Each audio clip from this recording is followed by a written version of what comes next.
Come on, light up. Whoa, I've Wow. got those two guys. Awesome. And I've got the mountain. Boys on the mountain. There they are. Wow. Watching ships power up and come out of the mountain and actually go into the mountain, they seem to dematerialize and go straight through the mountain and then rematerialize on the inside. So it's my understanding, according to the legends, that there's a base there. There's a complete underground city there. I've heard legends of it as a crystal city, very beautiful place. All I can go by is the legends, having not gone there myself. Oh, there he goes, there he goes. Look at him. Look at him power up. Did you see that? Yep, I got that whole thing on film. I got it. For years, James and others have filmed UFOs with basic consumer camcorders. In other words, as James says, Well, anybody can shoot UFOs. All it takes is an open mind, loving heart, and pure intent, and put the thought out there, and they'll find you eventually. So it's nothing special about photographing UFOs. Before the flood, they were here. There were giants in the earth in those days. But in Numbers chapter 13, verse 33, it says again, and there we saw giants, the sons of Anak, which come of the giants, and we were as grasshoppers. Now, giants, I discovered, of course, that the word in the Hebrew text was not giants. It was Nephilim. And that means the ones that come down from above. So the proper translation is there at the bottom. It's not when the sons of God came into the daughters of men and got involved in all this hanky-panky. Instead, it's the bottom line. When the sons of the gods came into the daughters of men, is the proper translation. All of those ancient texts talk about the different ships. They say there are ships that are physical. There's ships that are pure energy. There's ships that are magnetized light ships. There's ships that are pure consciousness. The Nephilim were only about 200 strong. That's not enough to conquer a planet. So they worked through the kings. The giants were their offspring, including a tribe known as the Nephilim. The kings are actually ruling the earth, but the Nephilim are behind them, advising them, giving them technology, giving them social structure and social order.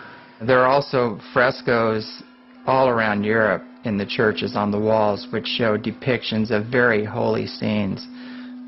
One I love is where Jesus is being baptized, and there's this beautiful gold disc above him sending all these rays down on top of them. So there's a very, very long history of advanced civilizations interacting with the earth.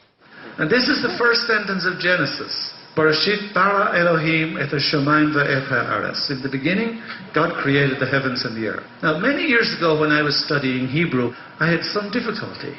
The first was this one. The word Elohim.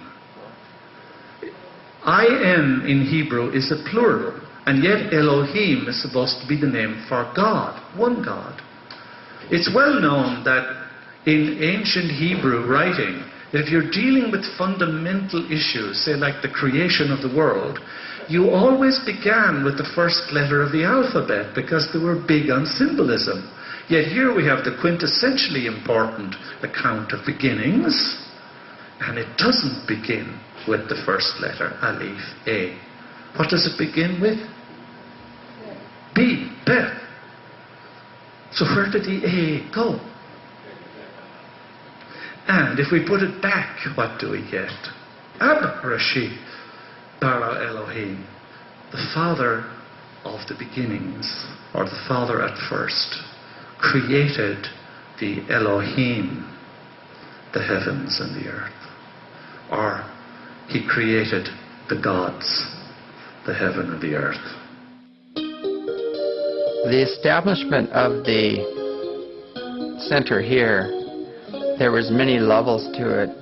One of the levels, the original name for it was Sattva Sanctuary, which means to aspire to the highest levels of wisdom and beauty and art and you know, basically reach the highest levels of creativity we can.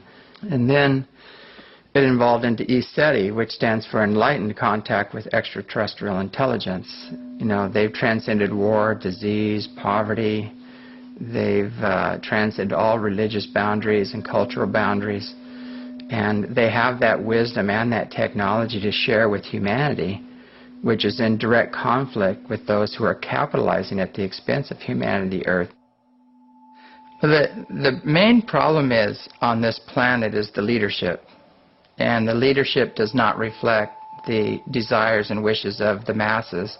And there's another element involved, which is Hollywood, which gets a lot of funding to keep this negative agenda going, which is very sad, because if you talk to most of the kids now about ETs, the first image they give you is either a gray, which is abducting people or experiencing a lot of fear around it, or they're here to conquer us, you know, slice and dice us and turn us into fertilizer and or eat us or whatever, or they're bugs that are coming here to destroy the universe.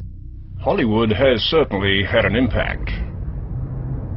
Meanwhile, lovers of the Armageddon scenario, and even some of today's feet-on-the-ground scientists, envisage civilization as we know it disappearing from this planet, perhaps much sooner than later.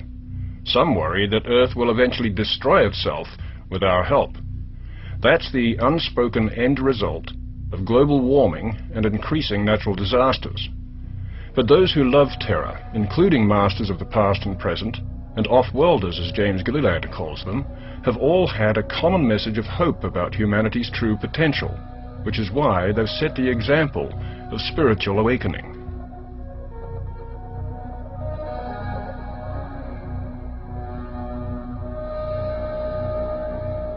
I think the common thread between all of the masters and the ETs as well, because they're giving the same messages that all of the masters have been giving for thousands of years.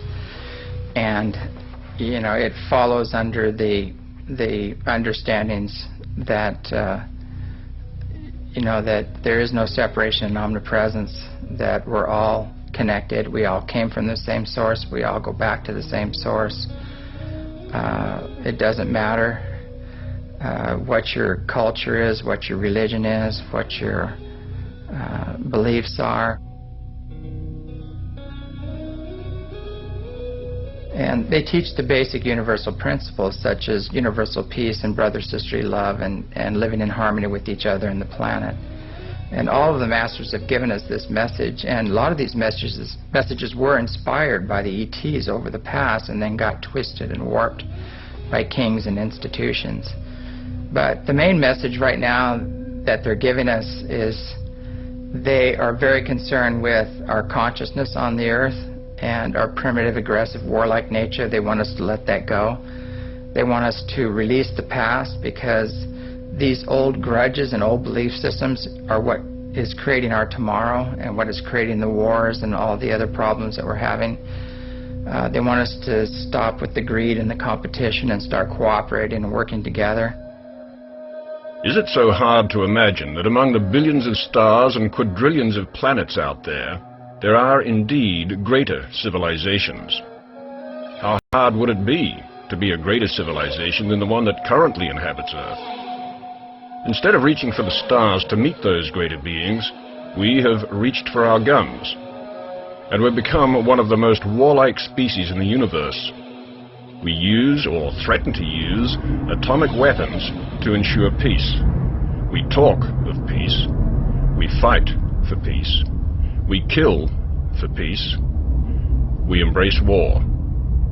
First of all, there is no such thing as a holy war. Every war is because one king or leader wanted what another king or leader had. And that is the main drive or motivation behind these wars.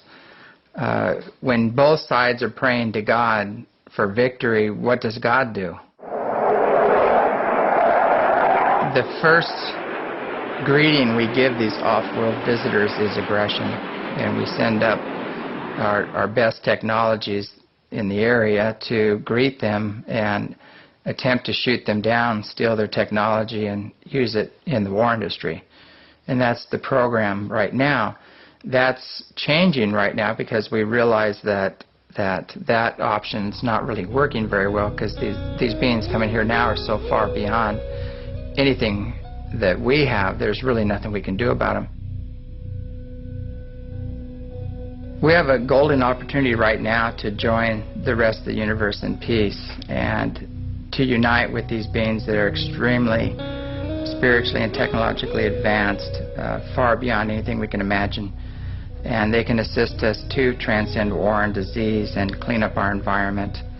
And to me, that's the ultimate goal. That's our goal here at ECETI, to bridge the gap and to rise to the occasion so we can have these contacts and can share in this information. And that is our whole goal, and take this information and disseminate it out to humanity, the Earth, to help us in our own quantum leap and in consciousness and evolution.